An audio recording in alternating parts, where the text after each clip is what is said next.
¿Cómo es el trato de un director como Pedro J con un periodista como tú? Es decir, ¿cómo trata con su equipo? Para empezar, es un trato muy exigente, con grandes gustos, ¿no? Tiene muy buenas aficiones, Carlos Herrera. Yo estaba en la sala de prensa del Partido Popular, espero que Ferreras no se moleste porque lo cuente, pero yo lo cuento abiertamente. Buenas tardes a todos. Hoy tenemos con nosotros a Pepe Luis Vázquez. Pepe Luis Vázquez es periodista y es nieto del torero muy famoso Pepe Luis Vázquez, del sobrino también del torero Pepe Luis Vázquez. Es decir, es una persona con un gran pasado tauromaquio. ¿Cómo es tu relación con la tauromaquia, Pepe Luis? Muy familiar, sobre todo. Es una relación que me viene desde lo más hondo de mis raíces. Al final, los antepasados están ahí, ¿no? Desde mi tatarabuelo que haya documentado, porque se especula que incluso pueda haber más antepasados, pero no los tenemos documentados. Lo que sí tenemos claro es a partir del tatarabuelo, el bisabuelo, el abuelo, los tíos abuelos, el hermano mayor de mi padre, que era mi padrino, y mi padre y sus hermanos, pues también. Entonces, bueno, pues es una relación, como te decía, muy familiar, muy íntima, y la tauromaquia, pues es una parte más de mí, ¿no? Al final he crecido viendo, oyendo y mamando tauromaquia, y para mí es como hablar, yo qué sé, de una habitación de la casa en la que vivo, ¿no? Para los que no lo sepan, para los oyentes que no lo sepan, ¿cuándo se inicia la tauromaquia? ¿Desde cuándo hay constancia que hay tauromaquia en España? Uf, pues es una... me estás preguntando a mí que soy malísimo de memoria, pero no, yo no sé si el... Porque se suele decir que el primer torero fue Pedro Romero, de la Escuela de Ronda, y esto como lo vean los expertos taurinos me van a aniquilar, pero puede que sería el 1700 aproximadamente, yo creo que es 1700, pero vamos, lo que viene a ser el origen taurino creo que es bastante anterior. Y lo que sí tengo más o menos claro es que lo previo a la tauromaquia fue a caballo. Es decir, el torero de a pie que luego gana protagonismo era un subalterno y en un momento dado se invierte en el sentido de que el público dice, oye, el que va a caballo pues está muy bien, pero el que tiene mérito realmente es el subalterno que va a pie, hasta que ya deciden que lo que quieren ver es el espectáculo del torero de a pie. Pero el origen concreto de la tauromaquia es una gran tarea pendiente que tengo yo por ahí, que es leerme la enciclopedia del cosío, aunque sea por encima, porque es complicado, son veintitantos tomos o treinta y tantos, no sé cuántos son, pero vamos, no te sabría decir con exactitud porque no estaría mintiendo. Yo creo que no hay andaluz que se precie y que no la tenga en su casa. Esa... Hombre, por supuesto, la enciclopedia del cosío hay que tenerla. Y teniendo en cuenta la tradición familiar que tienes, ¿no intentaste meterte en el mundillo? Sí, sí, algún pinillo hice. Lo que pasa que luego di la espantada. Sí, estuve ahí, al final es lógico, ¿no? Que teniendo ese antecedente te pique la curiosidad, te pique el gusanillo y yo creo que ahí, bueno, puede que haya una cuestión casi genética, ¿no? Al final es algo hereditario y trasciende a lo que es un oficio, es un estilo de vida, es una manera de sentir, de estar en el mundo, es un arte, indudablemente, y el arte siempre tiene una connotación sentimental, ¿no? Es algo que te hace sentirte realizado. Entonces yo recuerdo que de pequeño ese gusanillo lo tenía ahí y por supuesto que lo intentaba matar. Cuando tenía ya 6 7 años sí que me acuerdo perfectamente de un revolcón que me dio una becerrilla en el campo y le cogí miedo y me quité de en medio. Pero por aquellos tiempos, cuando yo tenía esos 6 años, sí me acuerdo que a mi abuelo le inauguraron el monumento en Sevilla, en la Maestranza. Entonces yo ese día fui con él desde su casa hasta la Plaza de Toros y bueno, pues yo era siempre muy vivaracho, muy dicharachero, muy extrovertido, contaba todo, hablaba con todo el mundo y yo iba pregonando, bueno, pues que yo iba a ser torero y que además yo ya había toreado y todo. Y entonces ese acto de inauguración del monumento de mi abuelo frente a la Maestranza en Sevilla, que fue un domingo de resurrección, pues debió de ser el año 2002, el encargado de hacer la semblanza inicial era el director de ABC de Sevilla, se llamaba Manuel Ramírez. Entonces Manuel Ramírez hizo casi todo su discurso apelando al sentido de que hubiera un nuevo Pepe Luis en los ruedos, con la anécdota de que yo había estado toreando y se lo había contado y yo decía que quería ser torero. Entonces yo me acuerdo que un día viendo en mi casa eso, con 13, 14 años aproximadamente, joder, pues fue como un llamado de sangre, es decir, lo vi y pensé, pues nada, esto es, o sea, cualquiera que haya tenido una duda vocacional, pues en ese momento es como se disiparan todas las dudas. Y efectivamente, ahí me puse, me sobrepuse al miedo que había sentido de pequeño y aprendí sobre todo la técnica. Es verdad que fue una etapa en la que yo interioricé mucho que quería ser torero y dedicarme a ello profesionalmente, pero luego la vida va recolocando las fichas, las piezas del puzzle y bueno, oye, todavía estamos a tiempo, yo no lo descarto. Pero sí es verdad que la técnica la aprendí.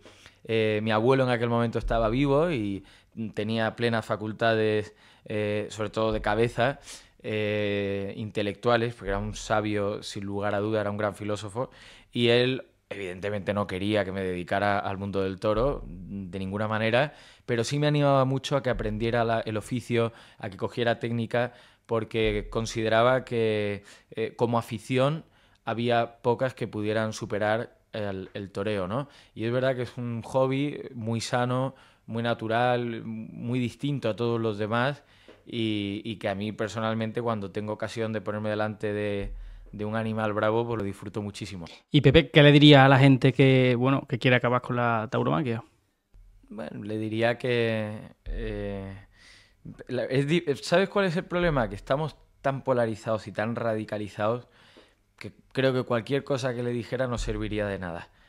Por eso me cuesta pensar qué le podría decir a alguien que de antemano ya quiere establecer una prohibición sobre algo.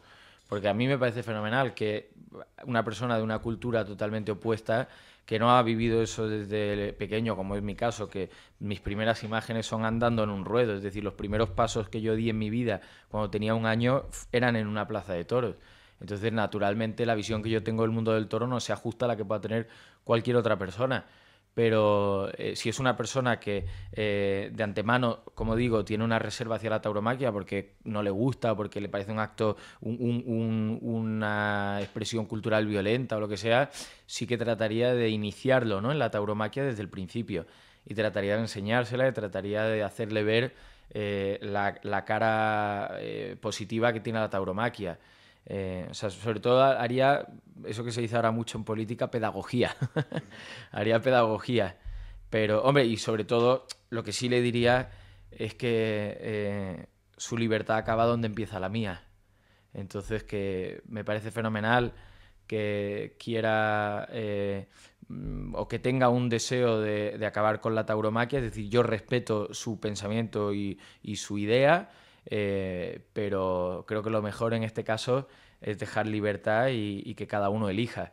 La tauromaquia desaparecerá el día que no haya nadie que quiera ir a un espectáculo taurino, pero mientras haya gente que quiera ir a un espectáculo taurino, no comparto ni mucho menos que se intente prohibir. Hay un libro precisamente hablando de iniciarse. A mí no me gustan los toros, no he visto yo creo que una corrida entera nunca. Sin embargo, tú, Ramón, me recomendaste el libro de Juan Belmonte, Matador de Toros. Y se ha convertido en uno de mis 3 libros favoritos, para que veas. Y yo, sin ser gran defensor de la tauromaquia, el libro me encantó y lo recomiendo muchísimo. Es escrito por Manuel Chávez Nogales y escribe de una forma tradicionalista, le da mucha importancia a ese mundo, te explica la vida de Juan Belmonte, que al final está muy unida, me recuerda mucho a ti, ¿no? Porque no te explica los toros, entiendo yo, desde el punto de vista más cruel, sino al revés, más familiar, ¿no? Por supuesto, joder, pues, fíjate que hace poco yo lo pensaba, porque Manuel Chávez Nogales, que es para mí uno de los 5 grandes literatos del siglo XX español, es una pluma prodigiosa, con una capacidad de síntesis increíble, y es una persona que te hace sentir parte de lo que escribe, ¿no? Eso, yo recomiendo toda la obra de Manuel Chávez Nogales, he tenido la suerte de leer varios libros suyos, pero sí es verdad que se ha puesto de moda ahora. Es decir, a Manuel Chávez Nogales lo estamos reivindicando ahora, pero durante muchísimo tiempo el único candil encendido que ha habido honrando la memoria de Manuel Chávez Nogales ha sido Juan Belmonte con la tauromaquia. Es decir, que el único espectro social en el que se ha venerado la figura de Manuel Chávez Nogales durante muchísimo tiempo ha sido en la tauromaquia, porque efectivamente es que la biografía de Juan Belmonte pues probablemente sea una de las mejores biografías que se han escrito en la historia de la literatura, ¿no? Universal, vamos. Probablemente esto es una exageración para alguien que me escuche, pero yo pienso que es así. Que en Andalucía somos muy exagerados, pero es así, es así. Como decía Lola Flores, decía, en mi boca hasta las mentiras se convierten en verdad, o sea que... Pero yo pienso sobre la abolición de los toros, ¿no? Que al final es algo más de tiempos pasados, ¿no? Es como... Fue un tema seguramente relativamente con ruido, porque interesaría en ese momento en la primera década de los 2000, ¿no? O incluso... Pendular, es algo que va y que viene. Tengo entendido que ha habido hasta papas de Roma que han prohibido los toros. Y yo pienso que al final siempre vuelve. Y está muy ligado también a las ideologías, ¿no? A mí una de las cosas que más me horrorizan y trato de combatir es que se asocie la tauromaquia a una ideología concreta, pues la tauromaquia históricamente no ha tenido una ideología definida. Probablemente en Andalucía no se viva, no es de derecha ni de izquierda, es algo arraigado, ¿sabes? Pero porque tendemos en España a politizarlo todo.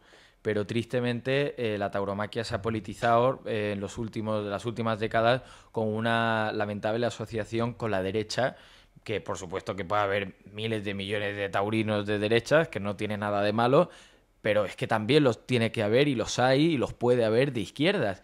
Entonces, en general, tendemos a patrimonializar las representaciones culturales, la religión. El cine es de izquierda ahora el mismo. cine es de izquierda, pero es una cosa lamentable. Es decir, si eres católico, tienes que ser de derecha. Bueno, pues habrá muchísima gente que no lo sea. De hecho, Oriol Junqueras es católico. Bueno, es católico, religioso, por supuesto, y de hecho hizo una tesis doctoral, tengo entendido, sobre el Papa Benedicto XVI. En la cárcel, e iba a misa todos los domingos.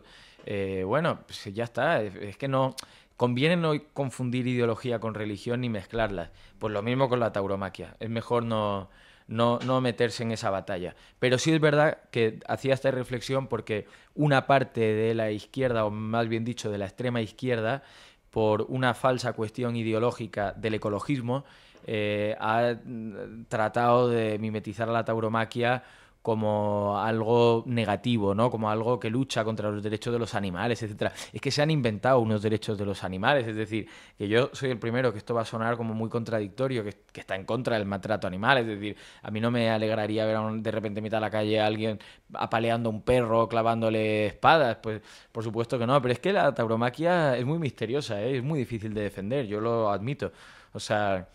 Pero claro, jamás se me ocurriría comparar a un perro doméstico con un toro salvaje y bravo, ¿no?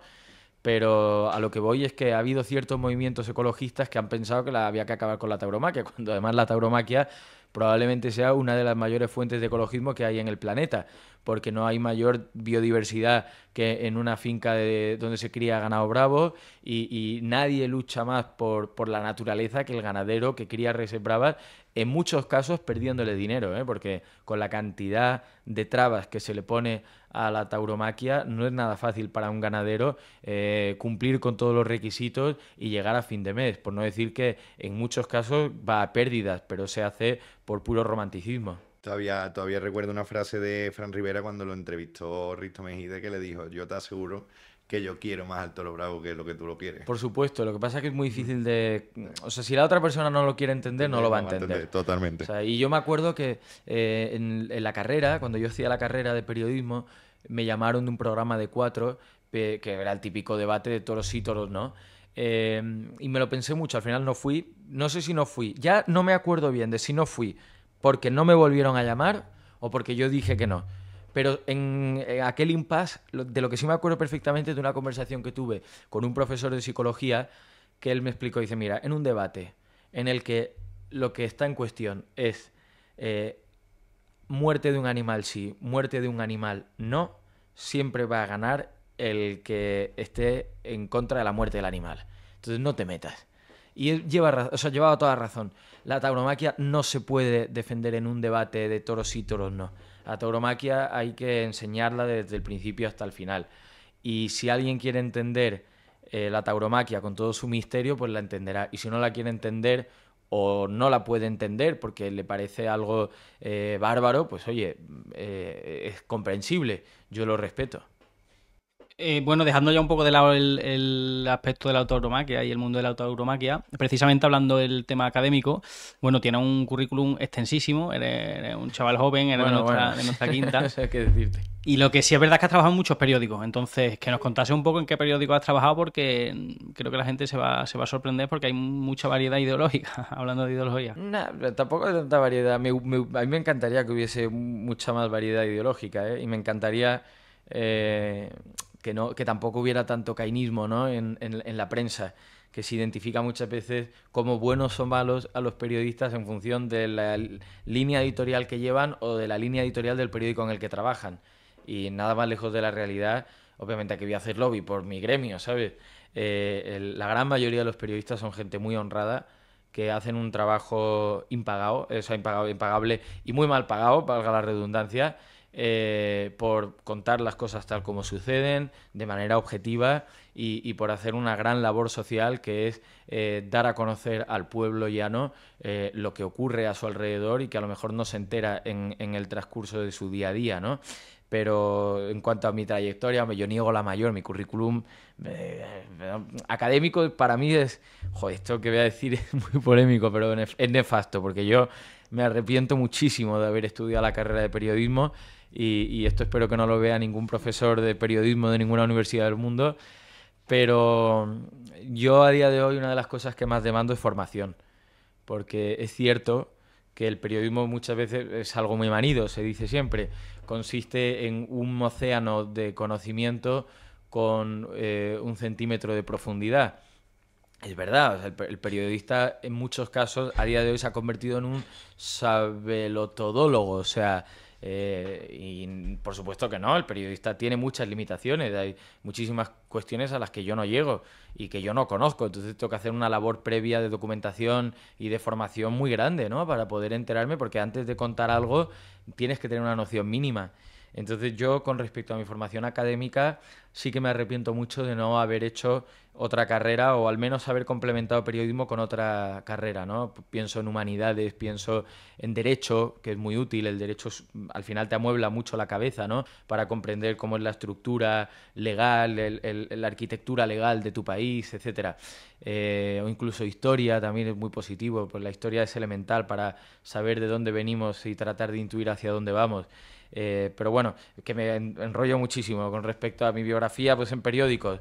Bueno, estuve, el primer sitio en el que estuve de becario, que fue un sitio donde yo fui muy feliz y de hecho para mí fue como un poco la constatación de que, bueno, pues podía dedicarme al periodismo porque al final yo, como tanta gente en la humanidad, pues tuve siempre muchas dudas sobre mi vocación y sobre mi dedicación profesional y se disiparon muchas dudas cuando trabajé en Onda Cero en Córdoba, que fueron 2 meses, pero disfruté muchísimo. Fue un trabajo apasionante porque viví la radio en su máxima esencia, ¿no? Que es la radio local, muy cercana, muy directa. Me pareció, o sea, un trabajo muy romántico, ¿no? A partir de ahí, pues estuve haciendo unas prácticas en Londres, en un periódico hispano muy pintoresco, que estaba dirigido a la comunidad hispanohablante de Londres. Me vino de perlas porque era el pretexto perfecto para poder irme a vivir allí y perfeccionar el idioma, que lo tenía totalmente abandonado. Un poco irónico, ¿no? Irte a Londres a aprender inglés para trabajar en un periódico hispanohablante, pues, pero sí es verdad que vivía con una familia británica y luego ya me quedé allí haciendo el típico curso de inglés, ¿no? Y luego ya me vine a España y estuve 3 años en una radio económica, en Radio Intereconomía. También colaboré en una revista de un grupo editorial muy grande, que es la revista Vanity Fair. El grupo es Condé Nast, un grupo americano. Hacían temas un pelín más sociales y tal. Y en Radio Intereconomía hice sobre todo economía, que para mí fue un reto, vamos, indescriptible. Porque yo cuando me vi ante ese abismo de hacer información económica, el primer día rueda de prensa de Peter Praet, vicepresidente del Banco Central Europeo. Yo no sabía nada, no sabía lo que era la prima de riesgo, no sabía lo que era el Euribor, no sabía lo que era absolutamente nada, los tipos de interés. Yo decía, ¿qué son los tipos de interés? ¿A mí qué me estás contando? O sea, el valor del dinero, la política monetaria, me parecía todo horrible. Y pese a ello, pues oye, cuando eres un recién salido de la universidad y un don nadie, pues te tienes que conformar con lo que haya. Y tienes que apretar los dientes, de ir con el cuchillo entre los dientes y donde hay trabajos donde tú trabajas, ¿no? Y en la medida de tus posibilidades disfrutar del trabajo que haces, porque si el trabajo se convierte en un mero medio de vida, en el sentido estricto de lo económico, es decir, si tu trabajo es solo el medio que tú tienes para poder llevar el pan a casa, se te puede hacer muy cuesta arriba, porque no lo disfrutas. Es una cárcel, claro. Entonces, oye, yo entiendo que es difícil que a todo el mundo le encante su trabajo, pero por lo menos tienes que aproximarte lo máximo posible a que sea algo que por lo menos no te cueste, ¿no? Entonces yo estuve 3 años haciendo información económica y conseguí que no me costara. Luego me fui a Es Radio Libertad Digital en Sevilla, haciendo política andaluza, y ahí fue cuando ya me introduje un poco en el periodismo más político, que a mí en realidad me apetecía bastante más que el económico. Y cuando estaba en Sevilla, pues me surgió una oportunidad de volver a Madrid para trabajar como redactor de política en El Español. Y bueno, El Español ha sido mi gran escuela, ¿no? Ha sido un máster que he hecho en periodismo, un máster pagado al lado del que para mí es el mejor director de periódico contemporáneo, que es Pedro J. Ramírez, con sus sombras, por supuesto, pero sobre todo con sus luces. Y bueno, estando en El Español me han surgido las colaboraciones con las televisiones, y ahora estoy en Voz Populi, que he cambiado, y estoy pues con un magnífico editor de periódicos, otro personaje muy grande del periodismo como es Jesús Cacho, y con un equipo fantástico, así que nada, estoy muy contento. ¿Cómo es el trato? Vamos a entrar un poco en materia, ¿no? ¿Cómo es el trato de un director como Pedro J con un periodista como tú? Es decir, ¿cómo trata con su equipo? Joder, o sea, el trato de Pedro J, para empezar, es un trato muy exigente. Pedro J es una persona que se exige el 1000 por 1000 a sí mismo, y él trata de imprimir esa exigencia a todos sus colaboradores. Entonces él es una persona que lo mismo que él da, se lo exige a los demás. Al principio puede ser un trato distante, pero mira, Pedro J tiene una virtud que yo creo que le engrandece muchísimo, y es que es una persona que le gusta que le lleven la contraria en el trabajo. Entonces, para tú hacerte respetar con Pedro J como periodista, lo más importante es que puedas llevarle la contraria y que se la lleves.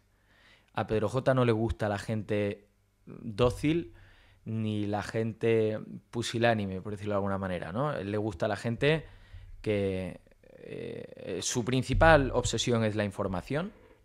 Entonces él te da vía libre para que tú trabajes como quieras, siempre y cuando le lleves información al periódico. Y muchas veces tú le llevas información que a lo mejor a él no le encaja, o que a lo mejor, bueno, pues contrasta con una tesis previa que él tenga en su cabeza, pero si tú eres capaz de argumentársela, si tú eres capaz de defendérsela, si tú eres capaz de demostrarle que lo que tú le estás vendiendo es exactamente así, te lo acaba comprando. O sea, en ese sentido, yo creo que es una de sus grandes virtudes, le encanta la discusión. La verdad es que las reuniones con él suelen ser muy estimulantes, porque es una persona que es muy meticuloso en todo. O sea, en todo el proceso de la información suele ser muy meticuloso. Entonces, bueno, el trato con sus trabajadores es muy exigente, pero y luego, por supuesto, tiene aspectos negativos, ¿no? Pero yo públicamente solo puedo decir lo positivo. Y lo positivo es que es una persona con la que se aprende muchísimo. Y hablando de grandes personalidades, también hemos visto, no has trabajado con Carlos Herrera, pero sí que lo has entrevistado, ¿no? ¿Qué nos puedes decir de él? Bueno, es un comunicador nato, lleva la comunicación en la voz y es una persona con grandes gustos, ¿no? Tiene muy buenas aficiones, Carlos Herrera. Y muy polifacético, joder, él ha hecho absolutamente de todo. Ha hecho televisión, ha hecho radio, escribe en prensa escrita. Tiene esa versatilidad que a mí me gusta del periodista, ¿no? a día de hoy el periodista tiende mucho a arrinconarse en una esquinita y decir, no, esta es mi parcela y de aquí no salgo. Yo creo que pasa en todas las profesiones, ¿eh? Bueno, claro, yo hablo de mi libro, o sea, al final yo hablo de lo que más conozco y de lo que veo, que es el periodismo. Y yo creo que el periodista es periodista para todo. Entonces, oye, a mí una de las cosas que más me horrorizan en la vida es pensar que ya he llegado a mi meta. Yo creo que la vida tiene que ser dinámica y que te tiene que ir sorprendiendo y tú mismo te tienes que ir sorprendiendo a ti mismo, ¿no? Y tienes que ir proponiéndote nuevos retos para que no sea Yo soy un gran partidario de la monotonía, pero creo que la monotonía bien llevada es positiva. La rutina, la gente se ha criticado demasiado en la historia de la humanidad la rutina. Pero una rutina positiva es una rutina buena y es bueno. Es decir, que los días sean más o menos iguales no es ningún drama. No solo se ha criticado la rutina, se ha criticado el trabajo, ¿sabes? No, también, bueno, eso ya es lamentable, porque al final, ¿para qué hemos venido? Es decir, sí, lo de hora et labora, ahora suena como una... Como sigamos así, acabamos trabajando 20 horas a la semana. Bueno, a ver, que yo, el debate de tratar de parcelar el trabajo y dejar espacio a la vida personal me parece que es pertinente, justo y es fundamental, porque oye, tampoco podemos estar trabajando todos los días de la semana a todas horas. El ser humano necesita cumplir una serie de necesidades que son casi fisiológicas, ¿no? Y una de ellas es trabajar, también divertirse y estar con la familia y estar con los amigos y poder descansar, es decir, todo eso es fundamental.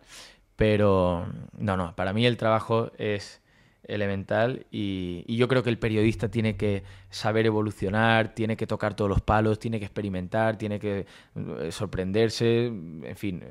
Y Herrera en ese sentido es un gran ejemplo porque sabe hacer más o menos todo, toca el piano a cuatro manos, ¿no? Y hablando precisamente de tocar todos los palos, está ahora mismo en Al Rojo Vivo, que de hecho colaboran, ¿no? Yo creo que una vez a la semana. ¿Qué tal por allí? ¿Cómo termina allí? ¿Cómo fue la primera llamada? Sí. ¿Y qué te parece?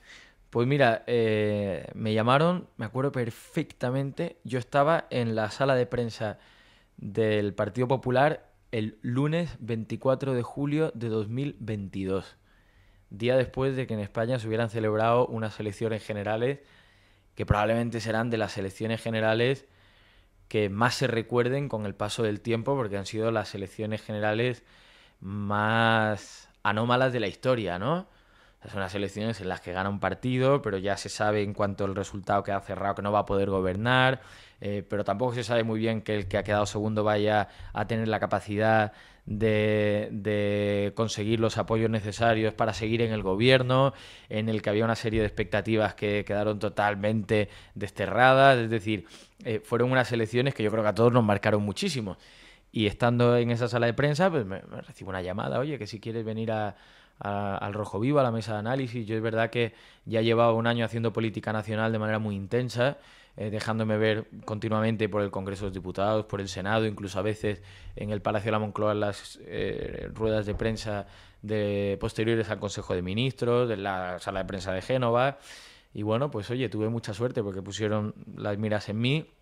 Me dieron una primera oportunidad y esto espero que Ferreras no se moleste porque lo cuente, porque yo lo cuento abiertamente.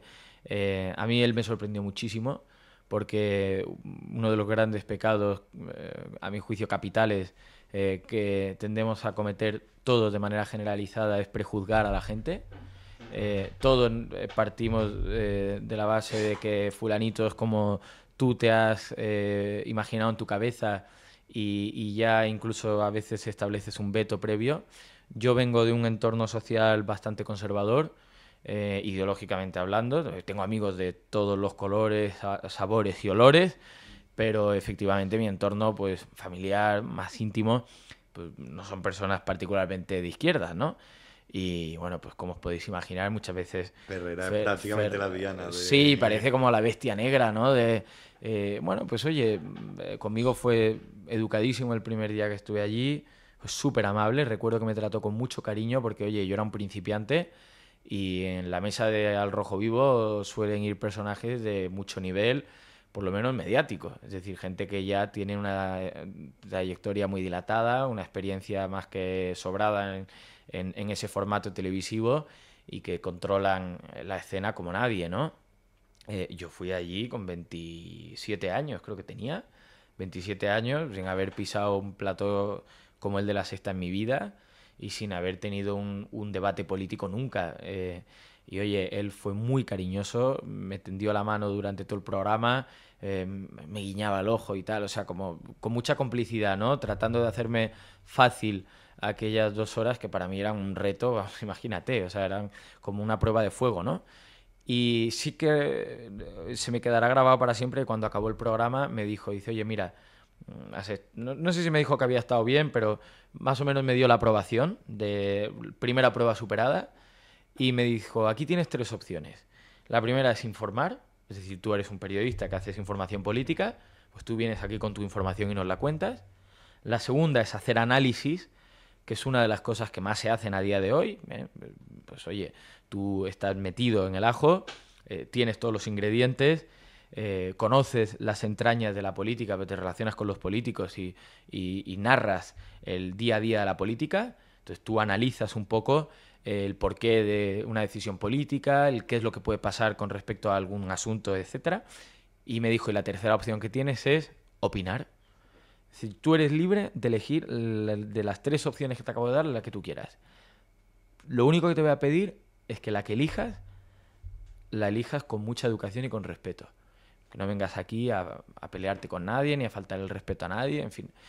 Y he de decir, por contra de lo que mucha gente se piense, que a mí no me ha vetado nunca un comentario, un pensamiento. No ha habido nunca una reprimenda por algo que haya podido decir en el programa que pueda contrastar con sus opiniones o con su ideología.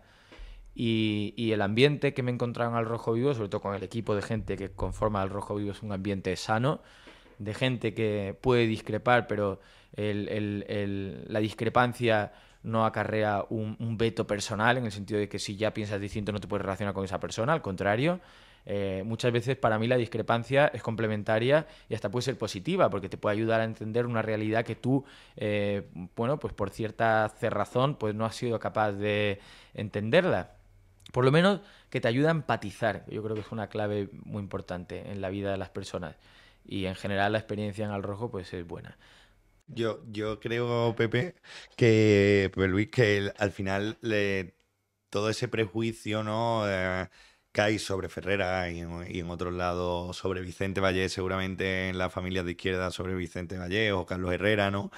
Viene de la polarización que hemos comentado al inicio con la tauromaquia, ¿no? Entonces, a mí lo que veo del trabajo del periodista es que es muy difícil ganarse la credibilidad, ¿no? Porque tú, si tienes opiniones conservadoras, el de izquierda te prejuzgará mucho, ¿no? Y si tienes opiniones más progresistas o incluso liberales, ¿no? Probablemente en el otro lado se te prejuzga mucho, ¿no? ¿Cómo, cómo batalla un periodista contra esta credibilidad? O sea, el problema, para mí uno de los cánceres del periodismo es confundir información con opinión.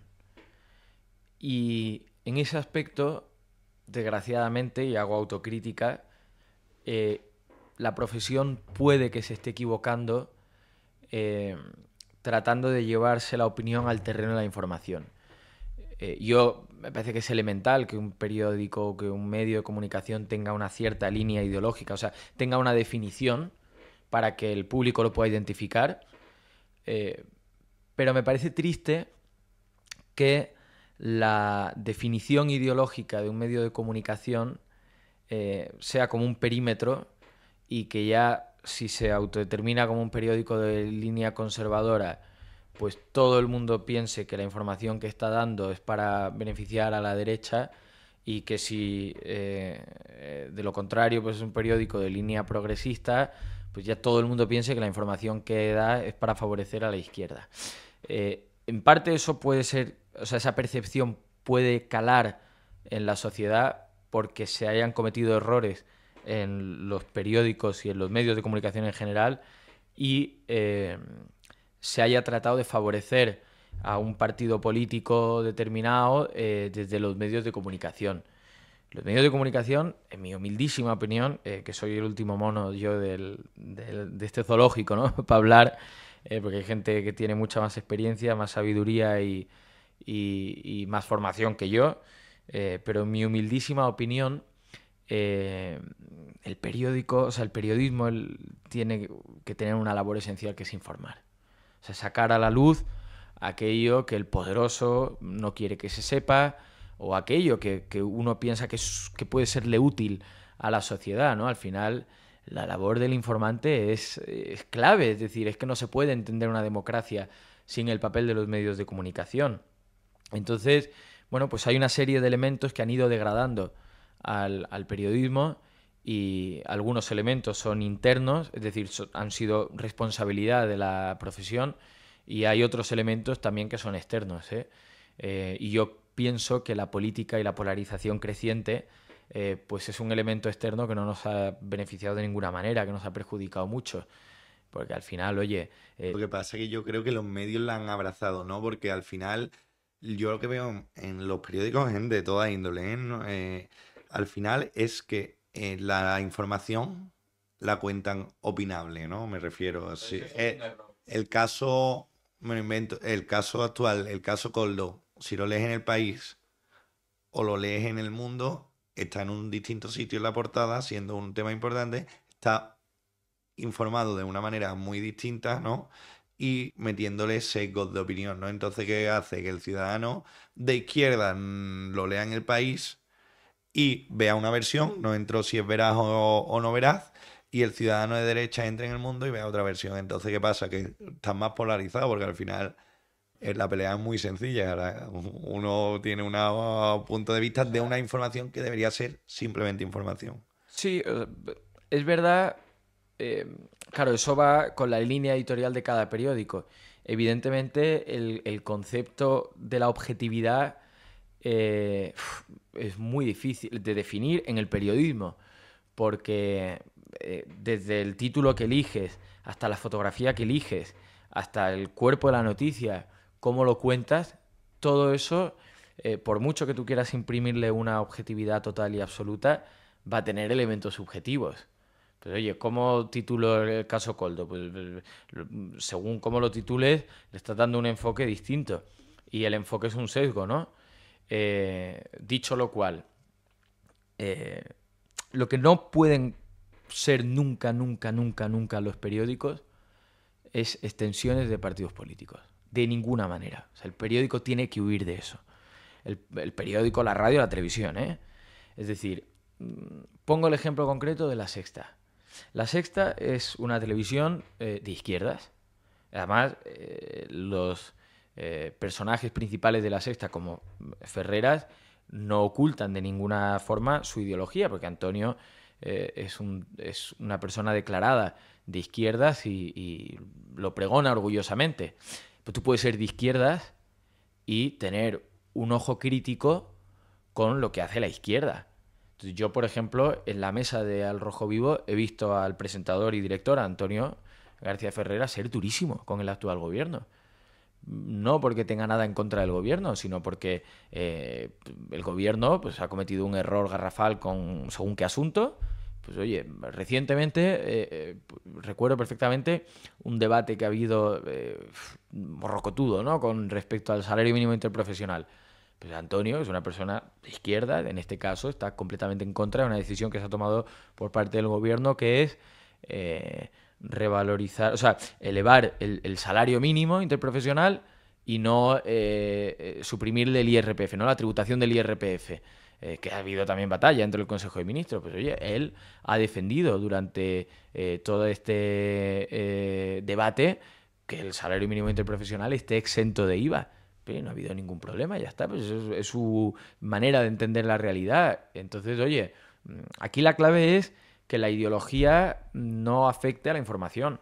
Y Pepe, hablando de este tipo de formatos que como Al Rojo Vivo, hay muchísima gente y yo creo que me sumo también a la crítica a formatos como La Sexta Noche, en el que no parece que cojan una idea, ¿no? Y que pueda parecer que simplemente se esté viendo un punto de vista simplemente, sino que parece que se pueden llegar a falsear perfiles, incluso, ya no hablo de redes sociales, sino perfiles de personas que han visto que han ido varias veces al mismo sitio con profesiones distintas. Con profesiones distintas o con situaciones distintas. Entonces, no te quiero preguntar simplemente por la sexta noche, pero ¿qué formatos crees hoy en día o que habláis entre los periodistas que crees que le están haciendo daño al periodismo? Te diría te diría algunos, no, pero tampoco me parece que yo sea el más adecuado para ponerle nombre y apellidos, ¿no? A formatos que le estén haciendo daño. Yo, esto es muy impopular decirlo hoy día, especialmente entre la gente de derechas, pero a mi juicio lo que más daño le está haciendo ahora mismo al periodismo son las redes sociales. Sin duda. Le está haciendo un daño brutal porque el problema de las redes sociales es que es perfectamente manipulable la realidad, ¿no? Tú le puedes dar la vuelta a todo y el problema de las redes sociales es que le estamos dando una carta de naturaleza, de veracidad a ciertos perfiles por el mero hecho de que dicen cosas que a nosotros nos gustan, que a mi juicio es uno de los grandes males endémicos que hay en la sociedad actual, que no es que si fulanito es de mi cuerda, pues todo lo que dice es verdad. Bueno, oye, no, pero fulanito es de tu cuerda, pues a lo mejor se está inventando una mentira como una catedral y tienes que ser lo suficientemente crítico como para ver que te está engañando, ¿no? Es decir, yo creo que hemos delegado mucha parte de nuestro pensamiento en terceras personas. Hemos dejado que piensen por nosotros. Pues te pongo un ejemplo concreto, que no es una crítica, pero oye, ahora mismo a nivel internacional, ¿no? Hay una corriente ideológica importante en todo esto que se denomina el antiwokismo, ¿no? Entonces, en esa ola creciente del antiwokismo, pues se están surfeando líderes como Donald Trump, como Milei. Yo creo que no pondría en esa misma foto también, pero bueno, Giorgia Meloni en Italia. Entonces, yo veo a mucha gente muy enardecida en la defensa de estos perfiles y que delegan el pensamiento en estos perfiles. Es decir, todo lo que diga Trump va a misa. Y no puedo criticar nada de lo que... O sea, no tengo capacidad de criticarle nada a Trump. Oye, por mucho que tú concuerdes ideológicamente con los planteamientos de Trump, yo creo que habrá cosas en las que no estás de acuerdo. Entonces, a mí, este caínismo, esta futbolización de la política en general, ¿no? De, oye, es que este es mi equipo, entonces yo voy con mi equipo hasta el final. Hombre, no, la política no es un equipo de fútbol, o sea, no es un partido de fútbol, la política es algo más grande. Yo creo que el problema no es exactamente de las redes sociales, sino de la importancia que nosotros le damos, ¿no? Porque las redes sociales tienen que existir, o sea, prohibir las redes sociales es una auténtica locura. Por supuestísimo. Pero claro, y estoy en contra de cualquier medida que vaya en perjuicio de la libertad de expresión. Es decir, yo nunca jamás prohibiría, censuraría una red social, ni le quitaría el perfil a nadie. Hombre, siempre y cuando no se traspasen determinadas fronteras. Es decir, no solo que esté incitando al odio a una persona, sino lo que a lo mejor esté fomentando una actividad terrorista, por ejemplo, ¿sabes?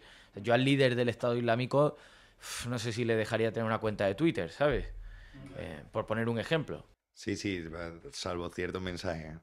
Pero sí, yo esto lo hemos comentado en algún otro episodio, ¿no? La futbolización que se está llevando la política, pero claro, a mí yo siempre reflexiono sobre, y yo no me considero un futbolero políticamente, pero reflexiono sobre cómo se combate cuando el rival también está futboleando, por así decirlo. Sí. Es decir, Yo creo que ¿Donald Trump es el problema o Donald Trump, una figura como Donald Trump llega ahí porque el rival lo hace de una determinada manera? Porque, por ejemplo, en España hemos tenido una situación dramática políticamente en las pasadas elecciones y un perfil como Feijóo, que es lo contrario, no entro si es bueno o malo, pero es lo contrario a esa futbolización, no ha sido capaz de ganar. Y si gana es porque ya llegamos a límites insospechados, pero hay que llevar a una degradación moral tan grande para que un líder que no es un supporter gane. O sea, lo primero es que te voy a hacer una corrección, porque ganar sí ganó. Bueno, ganar sí eso ganó, es muy pudo importante, ganar. eso es muy importante decirlo, porque al final uno de los grandes problemas de nuestra sociedad también es que la palabra se ha abaratado de una manera impresionante. O sea, por eso yo pienso que los discursos populistas triunfan mucho, porque la palabra general está barata. Entonces, lo que una persona dice tranquilamente no permea, no trasciende. Es decir, las palabras finas, las palabras elegantes, las palabras normales, cordiales, a día de hoy pasan muy desapercibidas, porque la gente lo que quiere es mucho ruido. O sea, la gente de repente lo que quiere es la brocha gorda. La gente lo que quiere es la gran proclama, ¿no? La frase redonda. O sea, pues, para mí en comunicación política es una de las mayores genialidades de la historia contemporánea, que es el Make America Great Again. Es una cosa muy fácil, todo el mundo lo entiende, hacer América grande otra vez. O sea, ¿quién no quiere hacer América grande otra vez? Pero a lo que voy en general es que la palabra está baratísima. Entonces, claro, ahora se puede decir tranquilamente que Feijóo no ganó las elecciones cuando, oye, Sí la ganó, sí la ganó. en cuestiones netamente estrictas, ganarlas las ganó. Es como si digo, no, es que este vaso no es blanco y azul, es... no, y el vaso es blanco y azul. Entonces, esta es una de las grandes distorsiones de la realidad política actual. Y respondiendo a tu pregunta, por supuestísimo que Donald Trump es una consecuencia de lo anterior. O sea, no podemos pensar que esta gente viene aquí de la nada, o sea, y que nadie tiene responsabilidad de nada de lo que pasa y que todos son buenos y los otros son malísimos. No, para nada, ni muchísimo menos.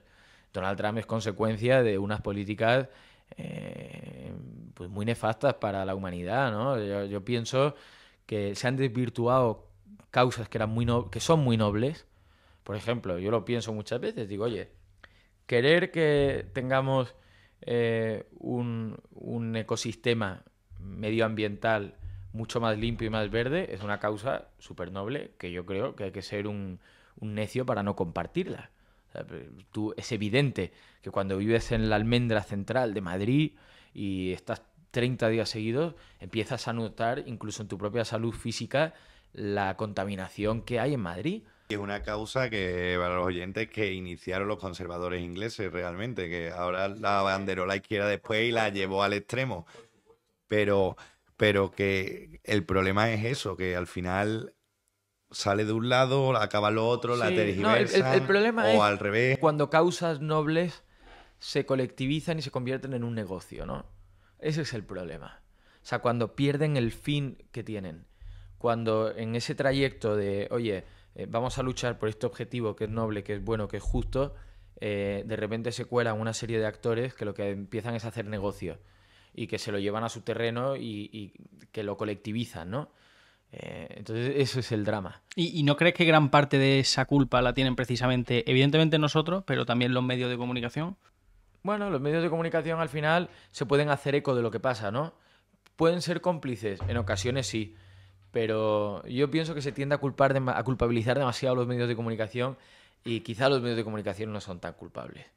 Y luego también yo hago una reflexión generalmente y es que la política, que estamos todo el día criticando a la política, y la política es perfectamente criticable, la clase política dirigente actual suele ser muy mediocre, pero la política no es ni más ni menos que un espejo que tú le pones a la sociedad, ¿eh? O sea, O sea, te hago la pregunta de otro punto de y vista. los medios, perdón, también son el reflejo de la sociedad. Los medios son costumbristas y reflejan lo cotidiano del mundo que nos rodea, ¿no? Y te digo, vamos, te hago la pregunta de otro punto de vista. ¿A dónde crees que, o cómo ves la política en unos años? ¿Y no crees que los medios de comunicación, si ponen de su parte y a lo mejor no alimentan la maquinaria del morbo, podríamos llegar a que unos políticos que sean más nobles, que digan la verdad, porque no tendrían tantas consecuencias sociales? ¿No crees que ahí juegan un papel muy determinante los medios de comunicación? Bueno, los medios de comunicación, el papel que tienen que jugar es, uno, contar la verdad, que la verdad salga a la luz, y dos, o sea, conseguir que los políticos rindan cuentas. Es decir, el medio de comunicación sí es el cuarto poder, pero tiene que hacer... O sea, yo me acuerdo que hubo una vicepresidenta del gobierno que yo me quedé alucinado de la respuesta que me dio en una conversación informal que tuvimos en una entrega de premios de Vanity Fair. era Carmen Calvo. Y hablando con ella, yo era en aquel momento, vamos, un jovenzuelo y amateur, bueno, jovenzuelo ya no sé si tanto, pero desde luego amateur sigo siéndolo. Y me dijo algo así como, oye, no, pero, para, para escrutar al gobierno y para hacer marcaje al gobierno y controlar al gobierno ya está la oposición. Esa no es la labor que tiene que hacer el periodismo. Y yo niego la mayor. Por supuesto que el periodismo tiene que estar ahí para poner lupa a cada decisión que se toma en una administración pública. Oye, que al final lo que está en jaque, lo que está en juego son nuestros intereses y es nuestro futuro, que es que esta gente toman decisiones como si mañana vamos a una guerra o no vamos a una guerra. Es decir, que es que se ha denostado mucho el ejercicio de la política, pero la importancia que tiene la política es capital. O sea, la política es la que ordena nuestro día a día. Y es la que ordena desde el cobro de los impuestos hasta la regulación mínima de si se construye una carretera en tal sitio. O sea, la política es fundamental. Y el periodismo tiene que ser una espada de Damocles de la política y tiene que estar ahí consiguiendo que los políticos rindan cuentas. ¿Y cómo ves la política en un año? ¿Crees que se van a adelantar elecciones? ¿Cómo ves la atmósfera? ¿Y qué te gustaría ver en el futuro? Pues me gustaría ver políticos desinteresados. Mi gran anhelo sería ver personas que cometen un sacrificio dedicándose a la vida pública y que lo hacen de manera totalmente altruista y que no le tienen ningún apego al sillón. Me encantaría ver a políticos que por encima de su supervivencia en el poder antepongan los intereses de los demás. Y políticos valientes, que estén dispuestos a asumir riesgos, porque piensen que las consecuencias de sus decisiones, aunque también sean el final de su trayectoria política, a la larga van a ser el beneficio de los ciudadanos. Yo creo que una de las grandes crisis que vive la política en general es que es una lucha de poder y es cambiar los unos para poner a los otros. Y eso es triste. Al final el político lo que tiene que perseguir siempre es el bien común y anteponer siempre su interés particular, o sea, anteponer siempre el interés general al interés particular. Y a día de hoy eso no lo vemos. Pero es muy difícil, yo lo veo muy difícil. Yo creo en una política, siempre lo he dicho, de políticos que no son políticos, ¿no? Al final veo que las instituciones políticas son muy arcaicas, ¿no? Y al final todos los líderes políticos son personas que han hecho carrera en su partido, ¿no? No todos, ¿eh? No todos. Muchos los hay, pero no todos. Pero debería cambiar un poco las reglas del juego, ¿no? Que al final el político que llegase a gobernar, ¿no? En América muchas veces pasa, ¿no? Donald Trump tendrá todo lo que quiera, pero al final ha sido un empresario que se ha dedicado casi toda su vida a la función privada, ¿no? Y que de repente, bueno, no sé bien sus entresijos en el Partido Republicano, pero de repente se cree el salvador del mundo, bueno, llamémoslo lo que quiera, y sale de esa vida privada para dedicarse a la política, ¿no? Eso en España es muy difícil, lo veo por cómo están montados los círculos de poder dentro de los propios partidos, ¿no? Al final,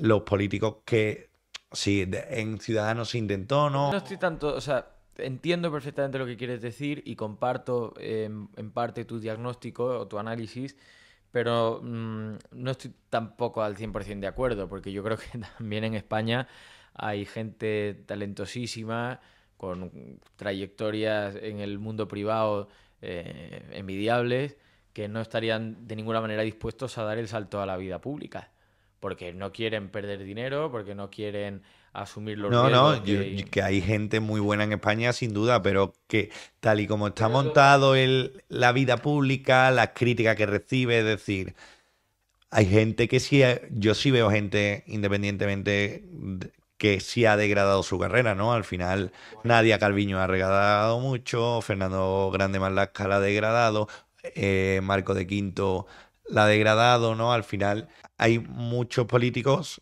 que ese degradamiento, no solo por ellos, sino por cómo se les juzga, por cómo está la sociedad polarizada, ¿no? Muy difícil que alguien quiera dar ese salto, ¿no? O sea, es que la política es una profesión muy denostada a día de hoy. Y antiguamente, bueno, esto suena un poco como a viejo, ¿no? Antiguamente yo decir antiguamente sin haberlo vivido es osado, pero es verdad que te da la sensación de que hace unos años ser ministro, por ejemplo, era un honor o era un galón que tú llevabas ahí en la pechera, ¿sabes? Como, joder, he sido ministro del gobierno de mi país, ¿no? He sido presidente del gobierno de mi país. Ahora no parece que tengan esa aureola los políticos. Es que si ha sido ministro Ábalos, por ejemplo, Bueno, pero... y otros muchos, no es por poner la fijación en él, ¿no? Si es que Bueno, o sea, a mí personalmente que gente de condición muy humilde ascienda a la política y tome un puesto de responsabilidad no me parece precioso, de hecho, porque oye, eso que se llama el ascensor social es bonito, gente que de la nada pueda construirse una trayectoria y que luego incluso pueda dar ese salto a la vida pública y hacer algo positivo por los demás es una cosa bonita, lo veo muy loable y estupendo. El problema es que los partidos políticos no estén las personas capacitadas para ejercer la función pública. El problema es que las personas que estén en los puestos de responsabilidad, que toman decisiones de tanto calado, no estén lo suficientemente preparadas. Y sin lugar a dudas, es una de las grandes, uno de los grandes problemas que tiene la política actual. Por eso yo animo a gente preparada que dé el salto a la política. Y estoy convencido que hay partidos políticos que están encantados de acoger a personas con talento. Y luego también tendemos a generalizar a todo el mundo. Y oye, yo en política me he encontrado con gente maravillosa, tanto a izquierda como a derecha, con gran vocación de servicio público y que han antepuesto siempre los intereses generales a los intereses particulares y que ha asumido riesgos entrando en política porque al final perseguía un objetivo que es mejorarle la vida a la gente que te rodea y que han asumido ese peaje, ese coste. Y, oye, a los que yo les tengo muchísimo respeto. O sea, que tampoco me parece que podemos generalizar de que todos los políticos ahora son malos, malísimos, y hay que meterlos a todos en la cárcel y tal. ¿Que hay muchas cosas que se pueden mejorar? Por supuesto. ¿Que la clase política tiene grandes deberes por delante para resarcir mucha de esa degradación y esa degeneración? Por supuesto. Pero entre el negro y el blanco suele haber una escala de matices muy amplia. Y la gama, pues ya te digo, hay grises, ¿no?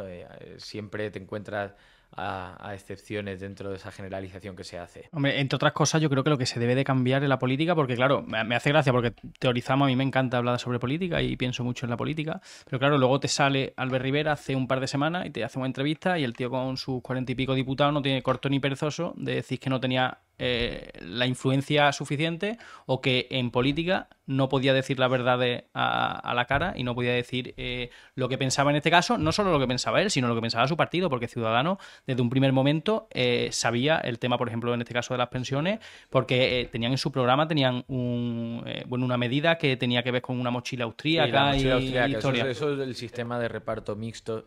De hecho, el Partido Popular, yo juraría que en su último programa electoral llevaba un sistema de capitalización mixto para ir reformando paulatinamente el sistema de pensiones que, oye, a mí me parece que es una medida, por lo menos...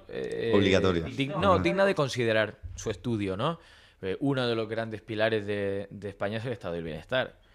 Aquí no somos conscientes, pero es que en España tenemos cubiertas muchísimas de nuestras necesidades básicas a través del Estado. Es decir, tienes una sanidad pública, tienes unos servicios de transporte bastante...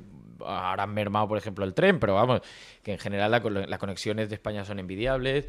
Tienes un sistema público de pensiones que te permite pues poder jubilarte a una edad y seguir recibiendo unos ingresos hasta que te mueres. Y todo eso es positivo, es decir, yo estoy a favor. Lo que pasa es que hay que buscar el encaje para que todo eso sea sostenible y sobre todo para que el sistema del bienestar no se convierta en un sistema del bienestar de los políticos, sino que se convierta en un sistema del bienestar de los ciudadanos, ¿no? Entonces, con respecto a lo de las pensiones, en realidad, vamos a ver, Albert Rivera lo que dijo no es que él no pudiera decir eso porque iba a llegar alguien y de repente lo iba a decapitar, no. Él no hablaba claro, pero vamos, eso es una autocrítica que se hizo a sí mismo, es decir, es una enmienda que se hizo a sí mismo. Y es que él, estando en la política, para preservar un objetivo de tener cierta representación mayor en el Congreso de los Diputados, negó una opinión a los votantes para que no penalizaran a Ciudadanos. Porque claro, es muy poco popular si tú eres un partido político que aspira a cosechar una mayoría amplia en las urnas, decirle a un nicho de votantes de no sé cuántos millones son, creo que 12, que estás en contra de que cobren un ingreso todos los meses. Pues lo más que te puede pasar es que de esos 12 millones de personas te digan, pues chico, que te vote tu padre, o sea, yo no te voy a votar, ¿sabes?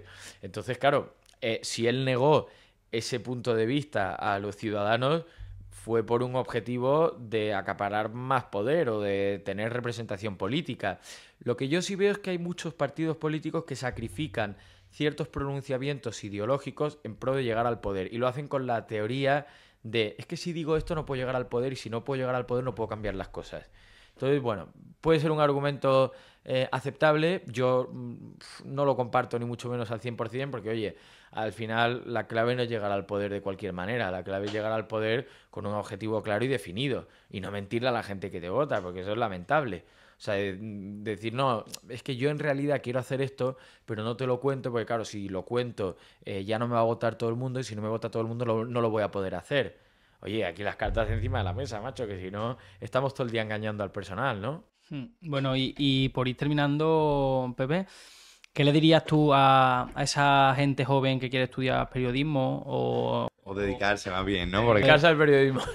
dedicarse al periodismo o... No, pero oye, lo que he dicho antes también, he dicho esto porque yo fui muy mal estudiante.